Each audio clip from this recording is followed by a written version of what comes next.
So to introduce myself, yeah. Yes. So my name is Christina. I'm a leader in early years. So I run a setting that is a charity-run setting within the Wandsworth borough.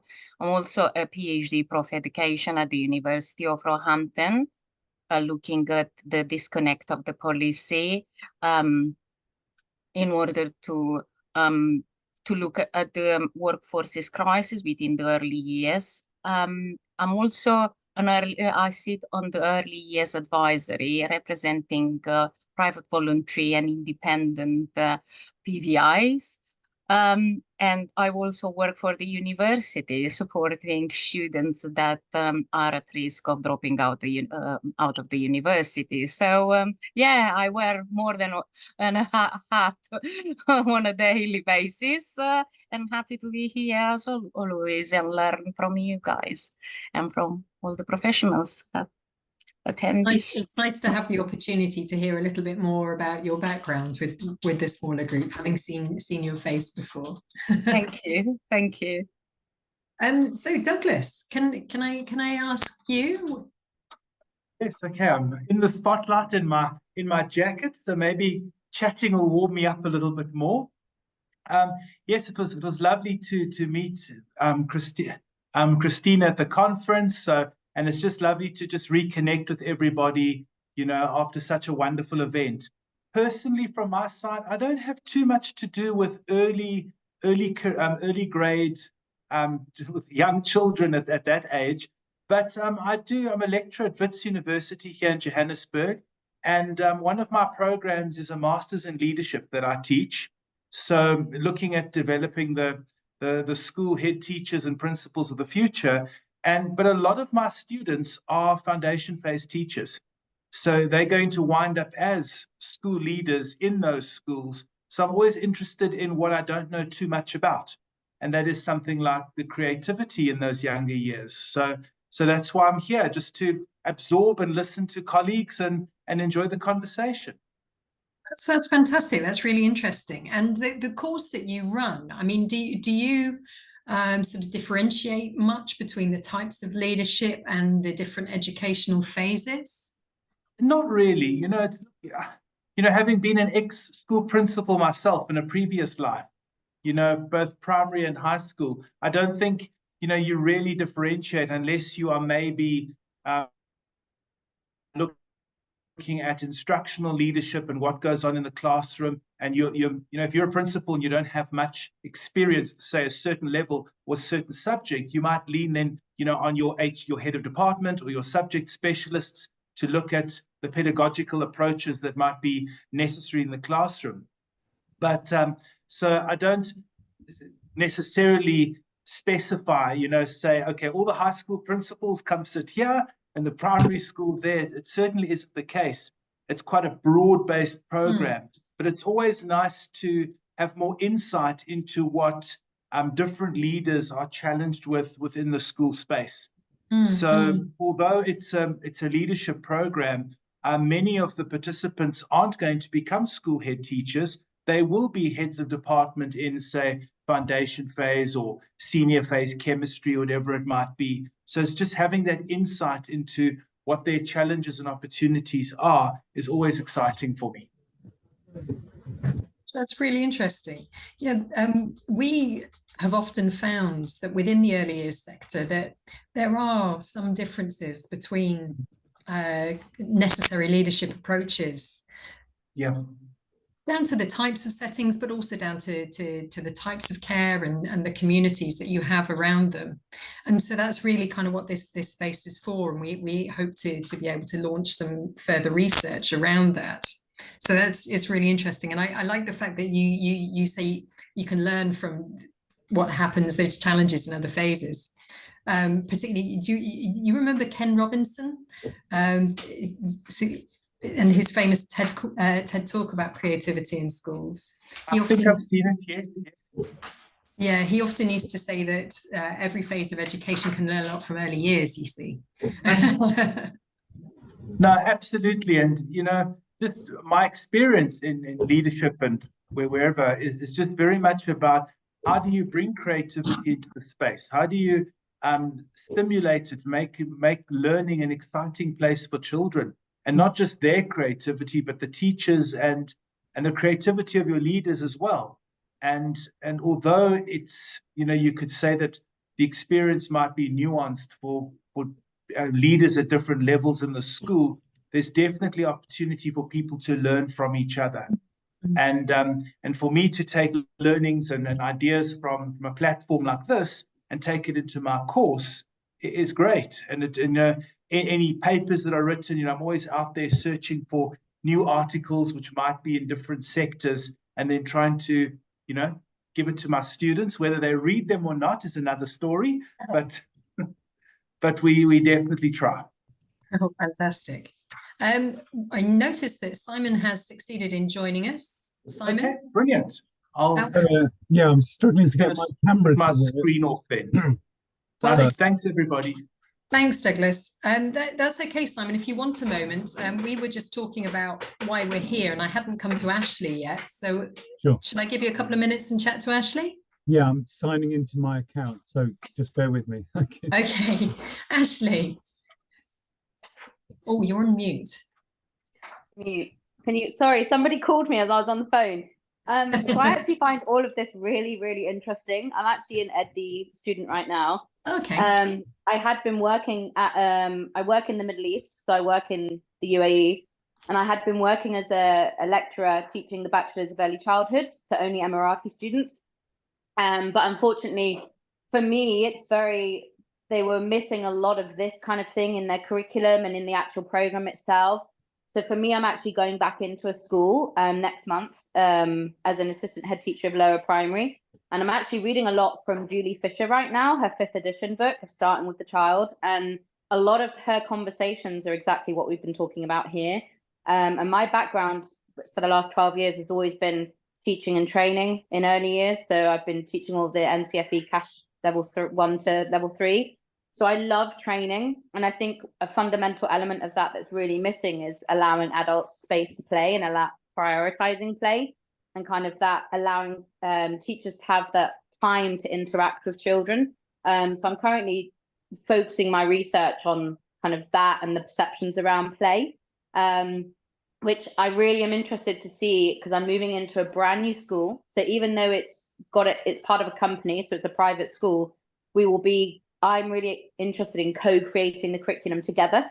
And as I'll be kind of the in-between between those phases of, obviously we're going to have rising threes, the foundation phase, then year 1, they'll be under my umbrella. And then a big part of my role will be obviously supporting that and then connecting in between the upper primary and then the secondary later on, once we open the secondary school. And I think it's really important, because one of the things that I've noticed, even when I was in a British school before, is there's a real disconnect. We're expected to have all this pressure on foundation for the transition to year 1, but then year 1 don't really understand anything about EYFS or those kind of, interactions and playful moments. And that's been really interesting. And we've had a lot of discussions about how we want to move forward with opening the school. So myself, the head of primary, and the principal have had a lot of conversations with co-creating the curriculum and how we want it to look. So we've done some research on a Finnish program, and they've done the kind of rolling teachers, so you stay with your EYFS class and then you move to year 1. So it'll be really interesting to see how that impacts practice, because for me, in hindsight, I'd like to think that will enable the year 1 teachers to understand foundation and vice versa, and the pressures that come with it. Because I do think having such pressures and kind of people using the development matters or birth to 5 as almost a tick box, we then kind of forget about creativity. And I think it's really important to inject that back, not just creativity, but play and playful practice. I think we've got so much pressure on ourselves right now. Obviously, I'm in the UAE, but I am a British curriculum school. And even when I was out of it, it was British curriculum. And one thing that really hit home for me in my last 6 months of being a lecturer, because obviously it's a completely different culture, but curriculum, they just didn't have anything to do with creativity. No play, no nothing.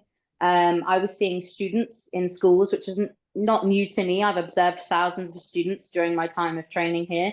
But good practice to them was them just sitting at a board, top-down tier teaching, this is this, and they weren't even doing the phonics correctly.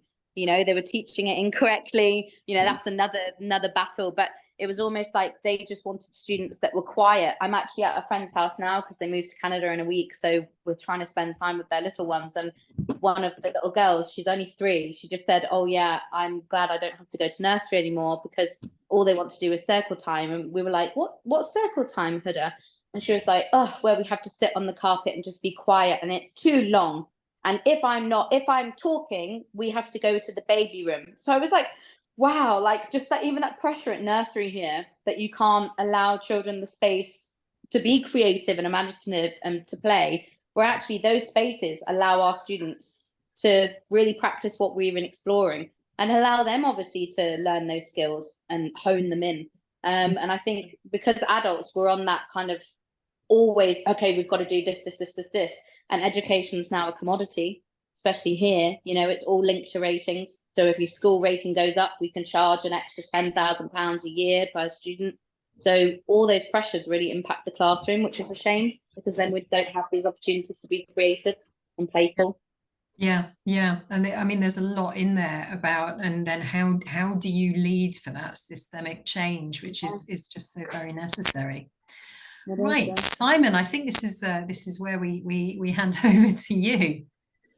Hi, yes, I can't get my camera to work on Zoom, unfortunately. It works in Microsoft Teams, but so I'll try and share the PowerPoint, and you'll have to imagine what I look like. If we have, I could create an avatar maybe, but that would take even longer. So yeah, thank you for the invitation to Maddie, and just bear with me while I share the PowerPoint.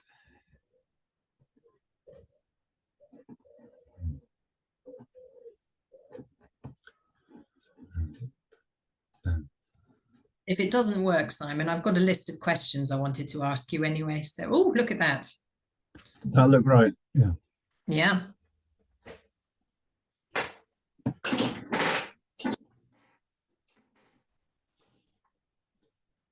Okay, so while I'm talking, I won't be able to see any chat messages. So maybe we do a Q&A and at the end. Is that the best idea, Maddie, do you think? Yeah, that's good. Yeah, if we give you it's 10 minutes, okay, to go through this, and then yeah, certainly I've got a few questions I wanted to ask you, and I'm sure our guests will. Great. Yeah, that sounds good. So yeah, thanks for the invitation to talk to you today. So my name's Simon Taylor. I'm currently Senior Lecturer and Partnership Coordinator within the same department as Maddie at the Department for Education and Inclusion at the University of Worcester. And the main subject I want to talk to you about is this new book I've just published with Sage called Creativity in the Early Years. And I wanted to share some ideas, some considerations about creative leadership in the early years, but also share with you the key sources of inspiration that went into this book. In terms of my own background, I started off actually as an artist working in schools. I did 3-dimensional design at university, trained as a potter. So I very much believe in the value of hands-on learning through making, and worked for many years as a freelance artist in schools, taking my potter's wheel with me, bags of clay, and then moved into community arts management. So this was the time where the Sure Start centres were being set up. I was based in Hampshire at the time, and I was able to commission artists to make new work for the new Sure Start children's centres. This was under New Labour. If you're as old as me, you may remember Every Child Matters, and that era of the massive investment in the early years. And then subsequent to that, I've moved into museum and gallery education, and was head of learning at a contemporary art gallery in Birmingham, where we had a huge program of community outreach, but also education in the gallery, working with across the age range, really, from early years, primary, secondary. We had a youth program and university of the third age, community groups across the board, really. And then more recently, I've moved into academia and now based at the University of Worcester. So all that kind of rich and varied experience I've distilled into this book, and tried to make links all those different elements, so, and all that different experience. So in terms of the inspiration and the key ideas, many of you will be familiar with Loris Malaguzzi's work, and this idea of children as born researchers with this kind of natural curiosity, but unfortunately we're up until very recently we've been constrained, especially in England and in the UK, constrained by a prefabricated or a kind of predetermined curriculum, so which is kind of stifling children's natural curiosity. So there's this idea from Malaguzzi that children are born researchers, researching the world. And I think it's important as practitioners and managers as well that we're constantly involved in research.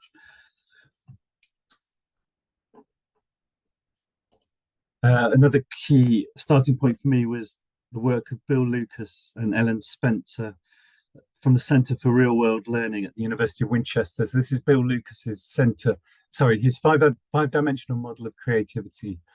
So the inner circle is these creative habits of mind. He worked very closely with Guy Claxton. You're probably aware of his work, Building Learning Power, and the kind of creative learning dispositions. So you have things like being imaginative, inquisitive, persistent, collaborative, and disciplined. So these are these creative learning dispositions that he developed with Guy Claxton. And then the outer circle is these creative habits of mind.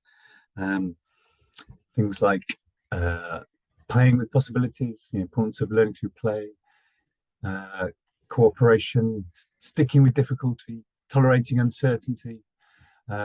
And interestingly, Lucas and Spencer have updated this recently, and they've added thinking critically to the disposition of being disciplined. So critical thinking is a key element for them of creativity.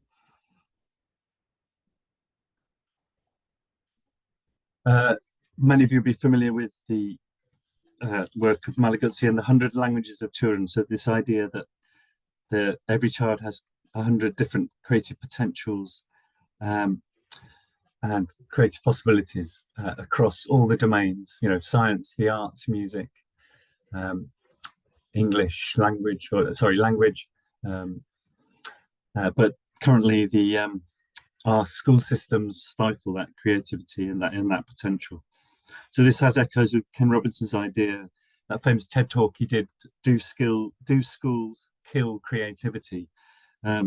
So this idea that's borne out by research that children's capacity for divergent thinking reduces over time.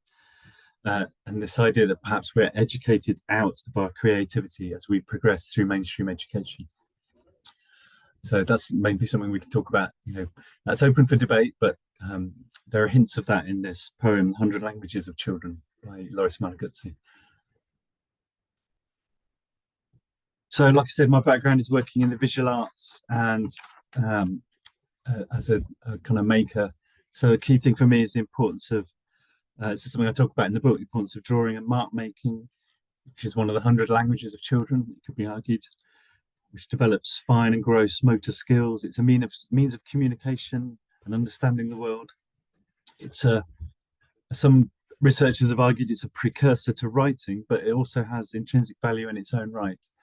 And I just want to read a quote to you from Eileen Adams from the Campaign for Drawing. This is a kind of something that's based in the UK. The Big Draw is an annual festival of drawing. And she has this she says very eloquently about the power of drawing as a medium. So I'll just read this very quickly. It says, so Eileen Adams says, drawing is an experience. Drawing draws on experience. Drawing intensifies experience. Drawing is a trace of experience. And drawing makes sense of experience. So we can see how it's a really powerful medium. And I must thank Lorna Rose, who's an artist. She was the artist in residence for many years at Lillian DeLisa Nursery School in Birmingham. And I worked with her on projects when I was based in the museum and gallery sector. I must thank Lorna for these fantastic photos that she shared with me that we've been able to use in the book as well. So another key idea is this idea of the pedagogy of listening, paying attention to children's interests. which can lead to a child-led curriculum. And a classic idea that some of you may be familiar with is the mosaic approach. Alison Clark and Peter Moss developed sort of more than 20 years ago now. And it's the idea that children are experts in their own lives based on their own lived experience. So if we pay attention to their interests, we can then build a curriculum around those interests.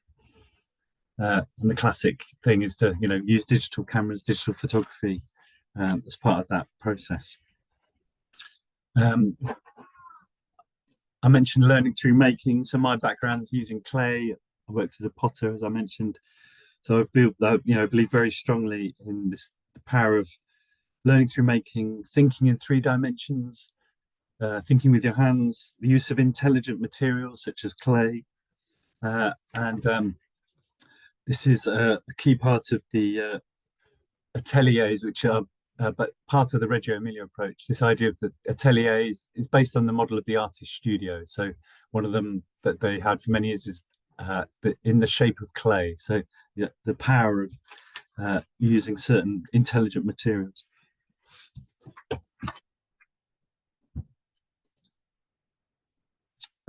This is an idea that came from the work that Lorna Rose was doing at Lillian de Lisa Nursery that I mentioned in Birmingham.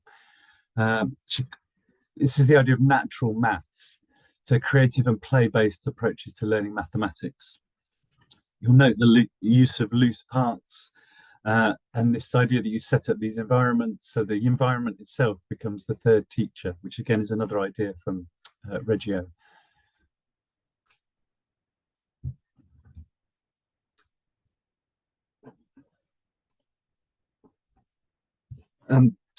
When I visited Reggio last spring, it was a year ago, I met colleagues from New Zealand, so early years specialists from New Zealand who've been developing this idea of working theories.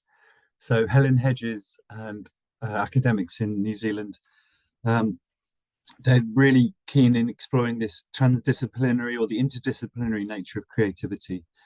So thanks to Jeanette Kelly-Ware and Helen Hedges from New Zealand, you may be aware of the Te Whariki earliest curriculum and the idea that that's built on the interests of children, but also the community itself, and these concerns of the community and the children's interests are woven together. So creativity, it's different in different domains. So I think this diagram is my attempt to explain how creative thinking might happen in different domains. So science-based creative thinking, arts-based creative thinking, maths-based creative thinking, how these come together in children's working theories, which are embodied and experiential.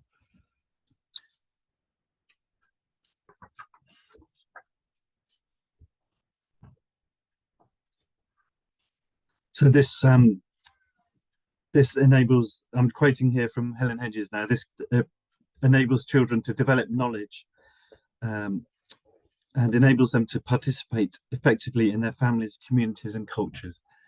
So it's a very holistic approach, like I said, and inspired by that Te Whariki earliest curriculum from New Zealand.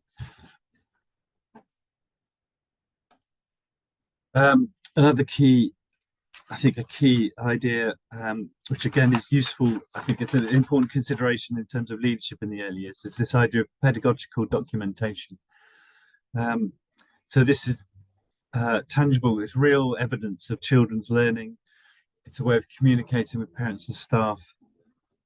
But also what struck me when I saw the publications that were produced by the toddler preschools, toddler centres and preschools in Reggio was the fact that it was a very democratic, kind of bottom-up approach. So publications were produced with the children, using the children's own work, using their photography and their drawings. And this seemed like a real contrast with the kind of top-down approach which we experience and which practitioners feel they're done to all the time. That's certainly true in England. I don't know if that's true in other parts of the world. But this felt a much more democratic approach. Each centre produced their own publications, they printed them, and it was a real celebration of the children's work. This is another one that's called Identities in Dialogue. So one of the children noticed that a tree outside the preschool looked very similar to a column that was part of the building. It was a new piece of architecture. So the idea is that these the tree and the column are in dialogue with each other, and then the artists, the pedagogistas, the teachers and managers at the preschool decided to run a whole term-long project called Transformative Dialogues, based on this idea that the child had come up with through their drawings. And it was developed through photography, through drawing, through dialogue and discussion. So it's this really fantastic idea that the curriculum emerges from the children's interests. It's not a pre-prescribed curriculum. And then the publication that's produced as a result is evidence of the work. It's a way of sharing and celebrating the children's work with parents, staff, the community.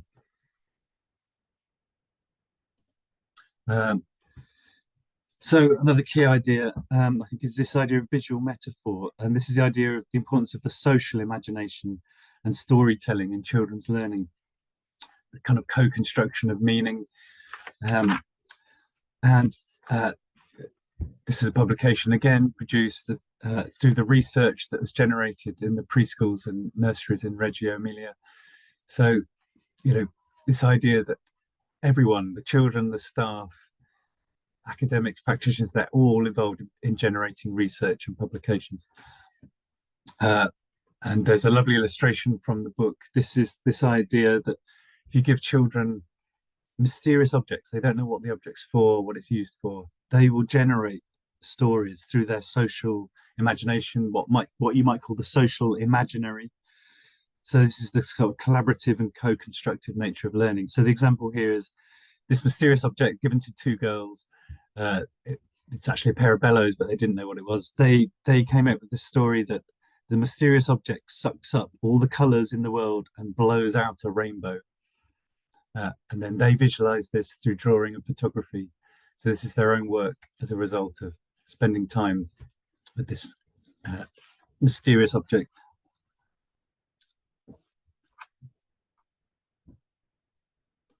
Something else I've attempted to do in the book is look at values, core values and principles that might underpin a pedagogy of relationships.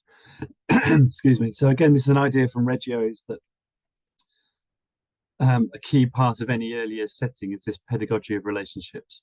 But for me, curiosity should sit at the centre. And these are the sort of core values and principles that maybe could be linked to that.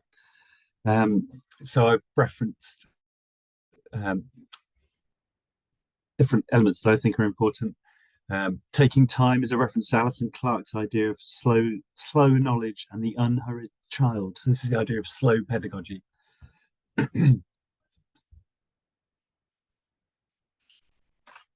And then taking this a step further, I've been looking at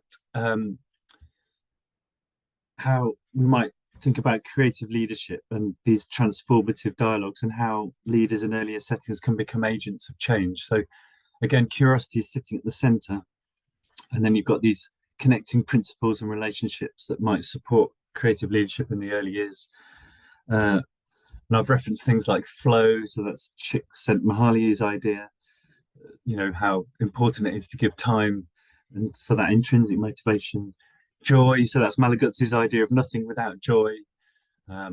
Again, a key part of Reggio.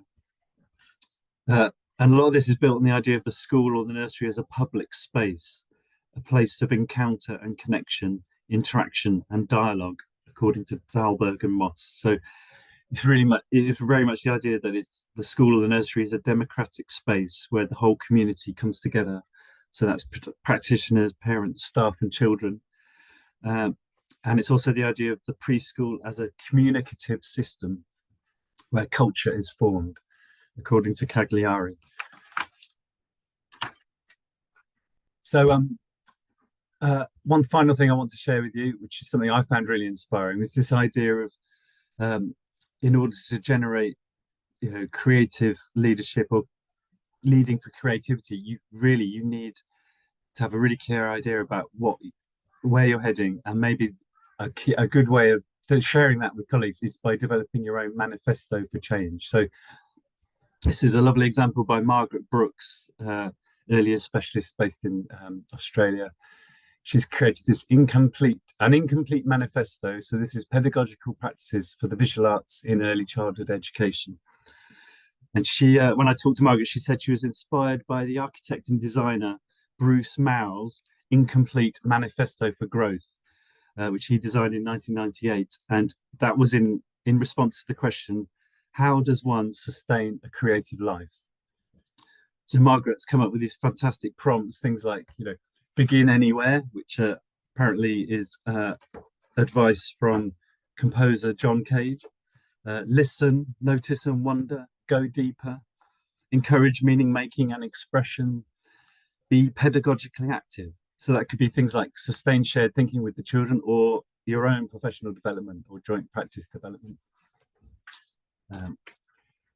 So some lovely ideas there, and I'd encourage you maybe to develop your own manifesto for change. It can be an incomplete manifesto, it can be constantly evolving, or changing or being added to, and maybe it's something you could develop with practitioners or with staff in a team. So just in conclusion, finish with a quote from another great inspiration of mine. So this is Henry Giroux, the idea of early years leaders developing a democratic learning community so that young people can become agents in the transformation of society through a pedagogy of hope. So I think we'll leave it there. Thank you. And for those of you who are interested in looking in more detail, publishers have very kindly provided a discount code for us. So if you're interested, I can pop the link in the chat when I finish presenting. So do take a look. And I think if that's okay with you, Maddie. Yeah, perfect. Lovely. Thank you ever so much, Simon. I particularly enjoyed those matrices that you put together, which were helping us to think about what leadership for creativity in the early years setting actually looks like. And the fact that you recognize that it is a community endeavor. It's not simply, as you say, that the manager says, right, now we need to be more creative, go forth and do creative activities. There's rather more to it than that. I mean, interestingly, our audience today, I know we've got Ashley from the UAE, we've got Douglas from South Africa. We have Ekaterina. I'm not sure where Ekaterina is based. Perhaps they'll let us know shortly, but we are all coming from quite different contexts. And I know certainly, having worked in the earlier sector in this country myself for some long decades, I'm very aware of the particular challenges that we have faced in terms of usually around the training of many people working in the sector. There's been an assumption that we can always do more for less over here. And so generally, the majority of people working in the sector had not received much training, and therefore perhaps found some of these ideas to be quite challenging.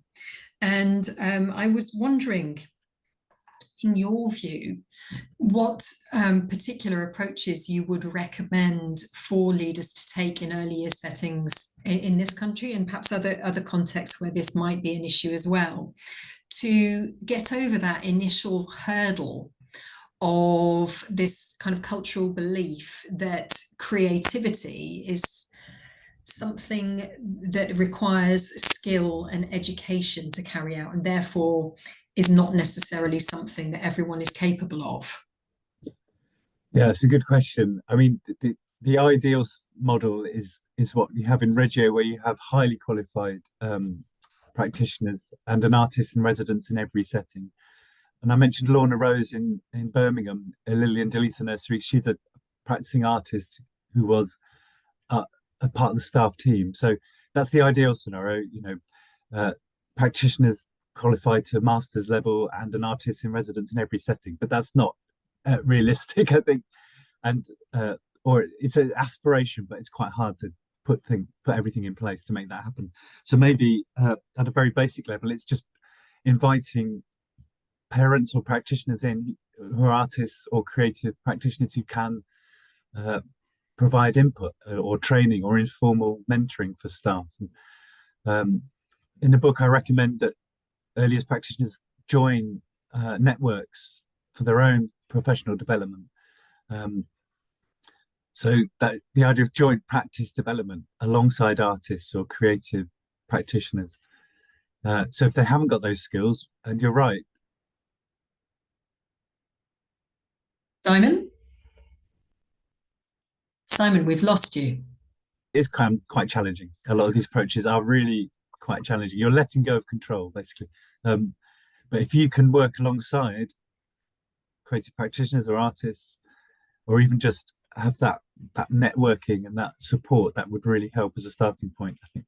And it could be you've got parents in your setting who have those skills. It can be just a simple question of, are any parents who bring their children to this setting, are they practicing artists? And you might be surprised what the answer is. Yeah. So I always favoured the use of a turn of phrase that I think sort of stems from positive psychology, which is when faced by practitioners who say, I'm not creative, to get them to reframe that statement by adding a yet on the end. Yeah. And also a key idea is this idea of everyday creativity or small C creativity, which Anna Kraft talked about years ago.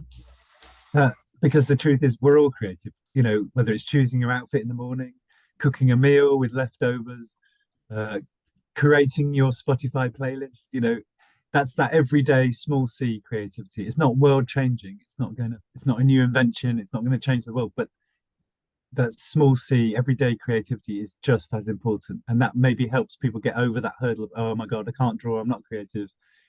That kind of narrow view of what creativity is. So. Yes, it is the human trait, isn't it? I'd like to throw the floor open to our guests now, if that's okay with you, Simon. Yeah, sure. No, that's absolutely fine. Ashley's just put in a comment. Yes, I'm sure we could share a link to the discount that way, Ashley. Thank you for coming. I'm sorry your battery is about to die. If you want to squeeze in a question before you get cut off, please do. Okay. Yeah, so I really enjoyed that. Thank you so much for sharing that. And thank you. I think her battery may well have just died. Yes, Ashley Stewart left. Okay. Oh. Well, for our other three visitors, Douglas, Christina, Ekaterina, would you like to ask Simon a question? For me, it's not a question. It's just a remark. I liked what Simon said when he said about the environment itself becomes the first teacher if we are creative enough in order to support children. And I really, really liked that remark, that comment that he has made in there. But also, in terms of the curiosity and leaders becoming curious, that will bring value to early years and will bring in the sense of enhancing our staff members. I mean, supporting them to be more curious about how children develop, more curious about how themselves as individuals and working with children, they develop alongside those children, and what are the best ways to support children. And I am a great believer, and I read something and heard something about and watched some videos about leaders becoming curious, moreover within the earlier sector. And I read an article that was published by Simon Sinek. Yes. He's very good.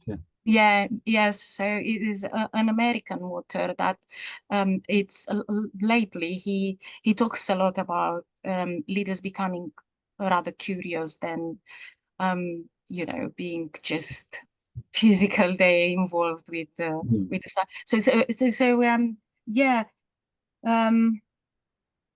Yes. I particularly would like to ask which from all these theories like Reggio Emilia, Montessori, which do you feel that is the best one and the most appropriate in terms of curiosity and as an approach? I think, well, maybe I'm a bit controversial in the sense that I quite like to cherry pick all the best ideas because they all have elements that are really valuable. All these different, approaches, like you say, Montessori or I haven't mentioned other approaches like Steiner or. And I agree with that. And why I do that, purely because recently we've started the curiosity approach pedagogy. And it's a mixture of all these theories together. Yeah. Why not? Why not? Yeah.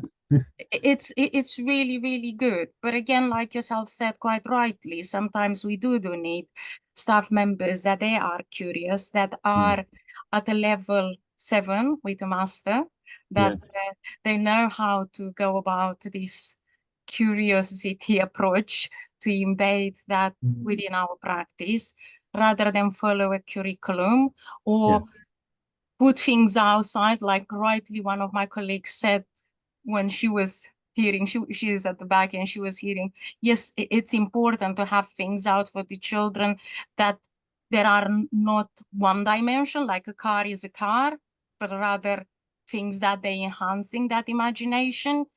And having such a fixed curriculum that doesn't support that development. And I don't think it supports either the development of our children, but also our staff. They just put something in there, and they won't always keep children occupied, to be honest with you, and they won't always learn, because a car is a car. You can't make it in an aeroplane or a tractor. That's quite. So thank you so much. That was very inspirational. Thank you. Appreciate that. Thank you. And I think you've touched on some key, really important ideas like open-ended outcomes. Don't prescribe what the children should be doing or playing with, or just, like you say, that idea of loose parts, that you have objects whether it's wooden blocks, cardboard tubes, beads, whatever, counters, that the children decide how they use them. Because you're right, otherwise you're limiting their creative imagination rather than opening it up. And then the idea of how do you get your staff to be curious? You have to maybe reframe everything they do as research. That's what I said right at the start. Absolutely. What you're doing is research, and it's okay if you don't know the answer. It's okay not to know. Exactly. And that's why you're curious. And that is curiosity approach doing. It is okay not to know everything. We don't know. I don't know everything, and I am a researcher, but I don't know everything, and I'm learning from others. Yes, and I think we need to wean ourselves off the kind of the tick box curriculum, stage development, age and stage, method. That this idea that children have to, this in the UK we've got a real obsession with school readiness. Have you heard of this? I hate that phrase. Honestly, we need to get schools being ready for the children rather children being ready for the schools. It's vice versa. I'm sorry, but that is ridiculous. And I absolutely hate that. We have to stop that. Thank you. I absolutely agree there, Christina. I'm just aware we've got 3 minutes left. I've got to head to an exam board at 1. And I just wanted to say, Douglas, would you like to squeeze a quick question in before we go? Yes, just quickly there, but I just want to agree with Christina there. I love the way she put it about schools being ready for children. I think that's a mantra that all schools need to adopt. So well done, Christina. I really like that. Just Simon, it's more observations than questions, but so often, I work in a lot of my work, my lecturing is in school leadership, and so often you see school principals will do professional development and work with their staff in a completely different way that they expect their teachers to now go into the classroom and work with the children. There's a disconnect, and I see a powerful link between these ideas of curiosity and creativity coming into the professional development space. So you can almost model the pedagogy that you want to see in the classrooms in your professional development experiences with your teachers. So that's just the one topic that I thought maybe you could quickly comment on. And the other one is what I think is quite powerful here is if you're considering, say, school leadership and you're looking at it from a complexity theory perspective, for example, we often put all the different components of what makes up a school as a complex system, and it's a open system that's, you know, so subject to change and difference.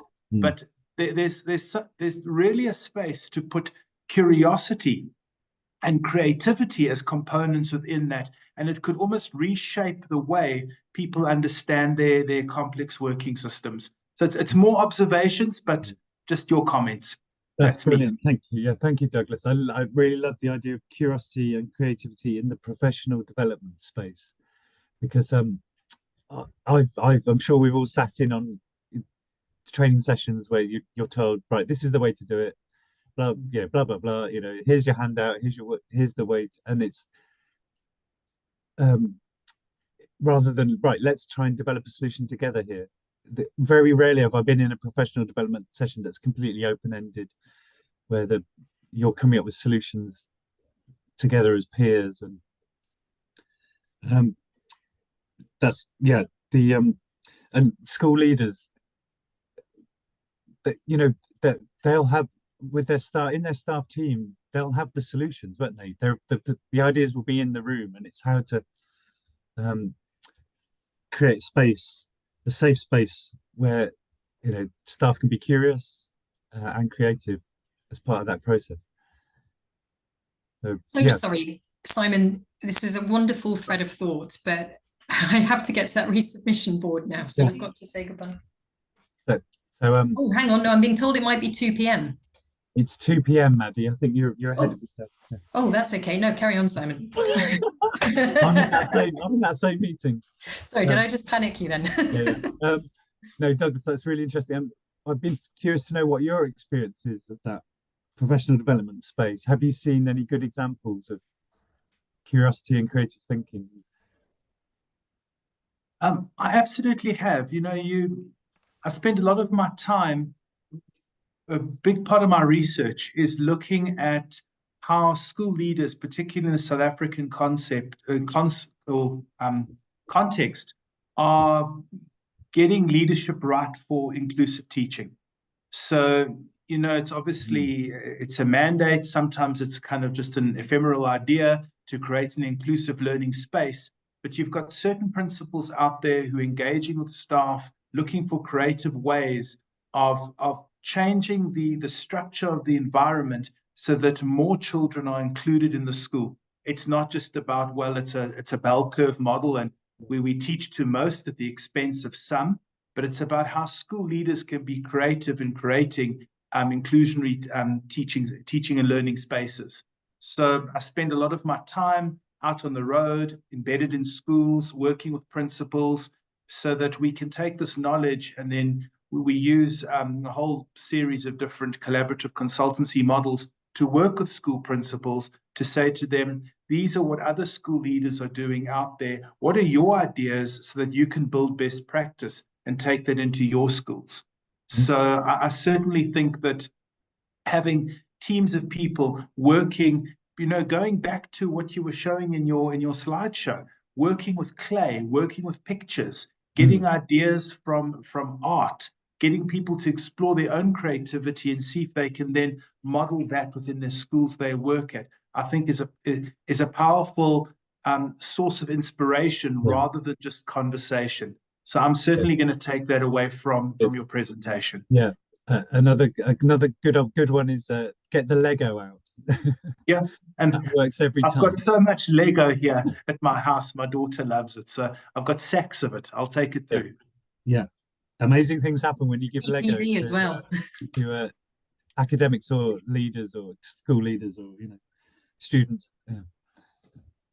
Brilliant. Lovely.